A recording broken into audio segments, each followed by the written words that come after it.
Nintendo. I was just about to post my video on how I believe the Nintendo Direct was going to come out February 16th, but then you just had to give us what we wanted. You got a lot to drop on us. We're looking forward to seeing what's going to happen. This is 8-Bit Frog here, and we're going to go over some predictions, games that we expect to come out, and some wishful thinking. So let's dive into it. I believe that this is going to be one of the biggest years for Nintendo releases. Why do I say that? We already know that Nintendo has confirmed that Breath of the Wild 2 is going to be coming out this year. They just announced it this week. We're about to come up on Kirby and the Forgotten Land, an open world Kirby game. We've been stuck with these 2D Kirbys, which aren't bad, don't get me wrong, but it's going to be a nice, refreshing start going into Kirby, playing in this open world. It's going to be so freaking nice. We also got Advance Wars 1 and 2, tactical RPG game. I'm so glad to get this nice surprise because we didn't expect a game like this to be re-released. But I will say Nintendo has had this trend with the Switch, releasing games that were old and reform them into something polished and new. Zelda Link's Awakening. We didn't expect that. Man, that game is so much fun. We also got Bayonetta 3. It's supposed to be coming out in the fall. We got Splatoon 3 coming out. Unfortunately, we're not hearing about Metroid Prime 4. It's going to be in development forever. We might not ever get that game. Oh well, we got a lot of more games coming out. One game that I'm looking forward to is Triangle Strategy. I know people hating on the name, saying it's not creative, but man, when you look at that art style and that gameplay, especially if you're a tactical RPG guy, that looks so nice, being able to play in that art style, that 2D, 3D graphics. They got that on point. Octopath Traveler was such a beautiful game to experience and play through. And I'm excited that they're taking that same graphic style and applying it to a different style of RPG with this tactical RPG game. I'm sure you all have your predictions on what's going to be coming out for the Nintendo Direct this year. I know I have some. Not all of them are the ones I would care to see, but I know that they're still going to be good. I believe there'll be a Mario Party Superstars DLC pack, maybe a Metroid Prime HD remaster, more games for the Nintendo 64 Nintendo Online service, and probably some Sega Genesis games to add to it, a reveal date for Breath of the Wild 2, and a reveal date for Bayonetta 3. And I'm sure there's plenty of more games that are going to be coming out that I'm not even mentioning right now. There is so much up in the air. It can be a pretty hard prediction this year, which I think that's what's going to make this even more exciting.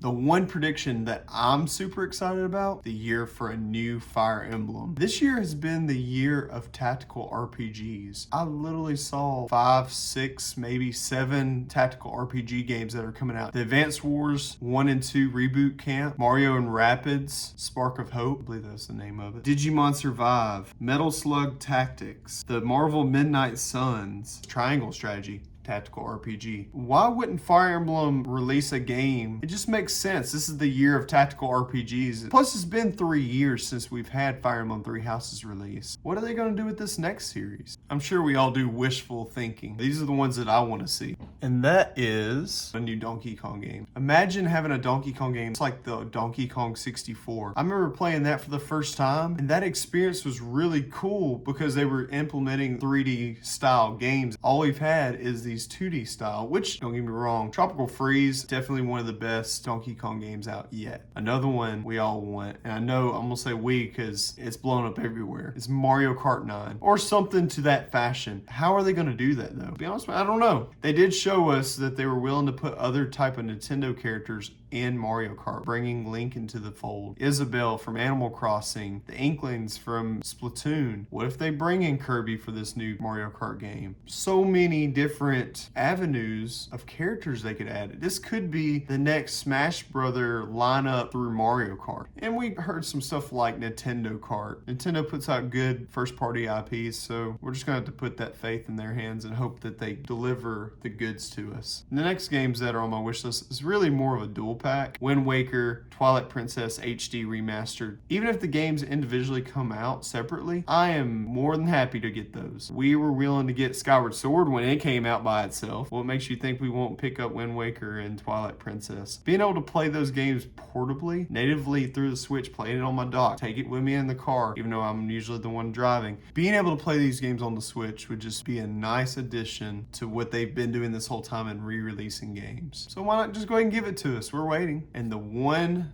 big wish for me, if I had to pick one game, Persona 5 Royal. Yes, this game's been out for a while. It came out on the PS4. This game still has a lot of popularity to it. It's a solid RPG. The Nintendo Switch has very good responses with RPG games. Persona 5 Royal would just be amazing to play portably. Be able to hold it on my couch and play while my kids are watching TV, or pick it up and go in the other room and still play Persona 5 Royal. You already got Persona 5 Strikers on the Nintendo Switch. So why not put the prequel of that game on the Switch? I don't get that. Another game you have is Persona 4 Remix Ultimax. It's a fighting game that's going to be coming out for the Switch. And it's all the characters that you know from the Persona 4 series. I think this is going to be a fun game that comes out. It's still a tease. Come on, Atlas. Come on, Nintendo. Work something out here.